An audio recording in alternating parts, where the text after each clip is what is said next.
يلا بقى هنعمل حفلة فول بكيلو فول هتخزني للشهر كله ان شاء الله. بصوا بسم الله ما شاء الله لا قوة الا بالله. ده اللي انا ضربته في الخلاط وده السليم. بصوا كيلو فول طلع معايا كمية قد ايه. بصوا بصوا الجمال والحلاوة. زبدة زبدة حرفيا، طريقة سريعة جدا جدا جدا، مش هياخد معاكي وقت خالص. بسم الله الرحمن الرحيم والصلاة والسلام على خاتم المرسلين. النهاردة هنعمل مع بعض تدميس الفول، اساسي على السحور طبعا. كل سنة وانتم طيبين. هديكوا تريكات حلوة قوي هتخليه ما ياخدش وقت في السوا ويفضل فاتح معاكي ما يبقاش غامق. معايا هنا كيلو فول بلدي حبايه الفتحة ديت. هغسله كويس قوي بعد ما انقيه طبعا. هحط عليه بقى المكون السحري، معلقة سكر، وهحط عليه عصير ليمونه. السكر هنا هيساعد ان هو يستوي بسرعه، والليمون هيخليه فاتح زي ما قلت لكم. هسيبه منقوع من بالليل للصبح. ده شكله بعد ما بيت من بالليل للصبح. هشطفه بقى واحطه في الحله اللي احنا هندمس فيها او الدمسه. انا بعد ما غسلته من محلول النقع وصفيته كويس، حطيت جزء هنا في الدماسه وجزء في الحله، عشان الناس اللي بتقلق تقول ما عندناش دماسه مش هنعرف نعمل فول. لا، انا هعمل معاكم في الحله وهعمل معاكم في الدماسه.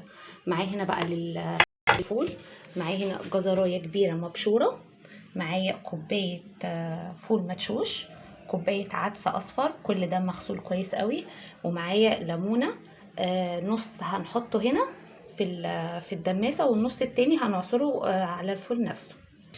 انا هنا قسمت المكونات بين الدماسه والحله.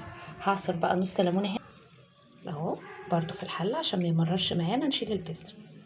وفي الدماسه برده هحط نص ليمونه برده ما فيهاش بذر، وفي الحله نص ليمونه برده ما فيهاش بذر.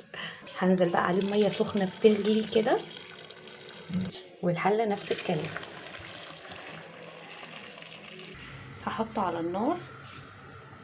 اول ما ياخد غلوه هوطي عليه واسيبه يستوي على نار هاديه خالص خالص.